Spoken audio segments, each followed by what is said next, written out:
खुमार ड्रामे की एंडिंग क्या होगी? क्या मुद्दस्सिर के साथ हो जाएगी हरीम की शादी, या वापस फाइज और हरीम की सारी गलतफहमियां दूर होकर उनका पैचअप हो जाएगा? आज के एपिसोड में हम आपको यही बताने वाले हैं। खुमार की एंडिंग तो बड़ी अच्छी होने वाली है और इसकी आई गेस आगे बस second last and last episode he maximum आएंगी। बाकी ड्रामे में जो क्लाइमैक्स आना था, जो बदले लेने थे, जो किसी को सज़ा मिलनी थी, सब कुछ हो चुका है। अब इसका एंड होने वाला है बहुत ही शानदार किस्म का। होगा कुछ यूं कि कहकशां बेगम, जो कि हम जान चुके हैं कि वो खसलत ही ऐसी रखती हैं कि वो पैसों की लालची बनाई हुई हैं। शादी के स्टार्ट में शायद उन्होंने थोड़ी भूख भी देखी है, थोड़ी तंगी भी देखी हुई है, तो इसीलिए वो अपने हस्बैंड के पीछे पड़ पड़ के उन्होंने उसको सही अमीर आदमी तो बना दिया। जहाँ से मर्जी दौलत आ रही थी उन्होंने कहा कि इकट्ठी करो और हमारे बच्चों को जनाब हमने अय्याशी की लाइफ देनी है, जो हमने मुश्किलात देखी हैं वैसी नहीं देनी। सही है, कोई बुरी बात नहीं है। सारे पेरेंट्स का यही ड्रीम होता है कि हम अपने बच्चों को सुकून की लाइफ दे सकें, इसीलिए ही मेहनत करते हैं। लेकिन आप मेहनत करें उसके लिए, अगर आप ज़्यादा दौलत चाहते हैं आप दिन रात मेहनत करें, कोई ऐसा काम ढूंढें जहाँ पे आपको प्रॉफिट ज़्यादा हो। ये नहीं कि आप गलत तरीक़ों से जायदाद इकट्ठी करने शुरू कर दें। ड्रामे का क्रक्स जो है वो यही है कि दौलत भी जो इंसान उल्टे तरीक़ों से इकट्ठी करता है, लोगों को लूट लाट के, या फिर आप किसी को धोखा देते हैं, किसी के साथ बेईमानी करते हैं, किसी के ऊपर तोहमत लगाते हैं, तो उसका जनाब आपको बदला भी अक्सर तो इस दुनिया में ही मिल जाता है। हम कहते हैं ना कि दुनिया मुकाफ़ात अमल है, तो ये मुकाफ़ात अमल आजकल तो इतना फ़ास्ट हो गया है कि आपको सामने सामने ही वाकई अपनी ज़िंदगी में देखने को भी मिल जाता है कि जिसने आपके साथ कुछ गलत किया है उसको सज़ा भी अक्सर दुनिया में भी मिल जाती है। लेकिन अगर दुनिया में नहीं भी मिलती, मतलब आपने अगर किसी के साथ धोखा किया है और आपको सज़ा नहीं मिली, या किसी ने आपके साथ धोखा किया है उसको नहीं मिली, तो ऐसा मत सोचें कि हो सकता है कि हमारी कोई गलती ही ना हो, या उस बंदे ने हमारे साथ गलत किया है और उसको सज़ा नहीं मिली तो पता नहीं क्यों अल्लाह मियाँ ने उसको सज़ा नहीं दी। ऐसा नहीं होता। आपको इस दुनिया में सज़ा मिल गई वो तो उल्टा आपके लिए आसानी हो गई, इस दुनिया में नहीं मिली तो आपको अगली दुनिया में उसकी सज़ा भुगतनी पड़ेगी, और अगली दुनिया में तो फिर बहुत ही ज़्यादा मुश्किल हो जाएगा। तब हम सोचेंगे कि काश वहीं पे ही हमें सज़ा मिल जाती।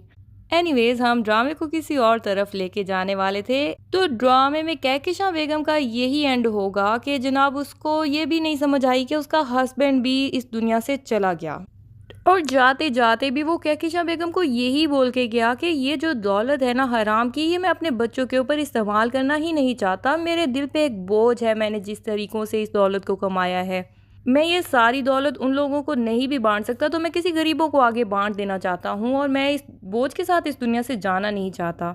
लेकिन कहकशां बेगम कहती हैं कि ये तो भाई गया, लेकिन हमारी शायद ये मेहनत की कमाई हुई दौलत थी, तो हम इसको क्यों किसी में बांटें। और वो यही चाहती हैं कि नहीं, मैं अपने बच्चों की शादियां भी अभी तक यही सोच के बैठी हैं कि अमीर अमीर रिश्ते ढूंढूंगी, और इस दौलत का भी यही सोचती हैं कि जो ज़ाहिरी बात है उनके काफ़ी लाखों करोड़ों में होंगे पैसे अकाउंट्स जो बहाल हुए हैं, तो वो ये सोच के बैठी हैं कि ये जो मेरा बेटा फ़ाइज़ है ये दोबारा से कोई बिज़नेस करेगा इस दौलत के साथ, और दोबारा से हमें उसी स्टेज पर ले जाएगा। लेकिन फ़ाइज़ जो है वो तो बचपन से ही इस नेचर का बनाया ही नहीं। और अब जो जो बदले दुनिया में लाइबा ने देखे हैं, और बाप के आखिरी अल्फाज सुनने के बाद लाइबा भी अब बदल चुकी है। वो तो सिर्फ यही चाहती है कि उसकी वकास के साथ बस शादी हो जाए, क्योंकि वो वकास को ही दिल से एक्सेप्ट कर चुकी थी एज ए हस्बैंड। वो वकास के साथ सुकून की ज़िंदगी गुजारना चाहती है, चाहे जो रूखी सूखी खा के वहाँ पे उसके साथ गुजारा करना पड़े। तो फ़ाइज़ जो है वो भी अपनी माँ को कह देगा कि भाई मैं तो इसी घर में खुश हूँ अपनी इतनी ही सैलरी के साथ, अगर आप मेरे साथ रहना चाहती हैं तो मोस्ट वेलकम, लेकिन अगर आपको ज़्यादा दौलत चाहिए तो हमारे पास इतने पैसे हैं कि आप जाएं अपना घर ख़रीदें, अय्याशी की ज़िंदगी आप सारी ज़िंदगी गुजारती रहेंगी, और वो पैसा वैसे भी ख़त्म नहीं होगा, उससे मज़ीद कोई बिज़नेस वगैरह करने की ज़रूरत ही नहीं है हमें।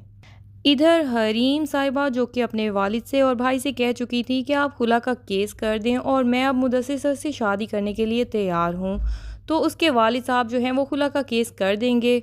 उधर फ़ाइज़ के घर में नोटिस भी आ जाएगा कि हरीम आपसे खुला चाहती है।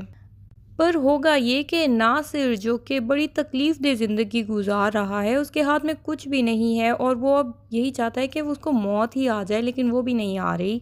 तो वो जो है वो अपने गिल्ट में हरीम को कॉल करेगा और उसे कहेगा कि मैं तुम्हारा मुजरिम हूँ, भाई मुझे माफ़ कर दो ताकि मैं आसानी से इस दुनिया से रुखसत हो सकूँ।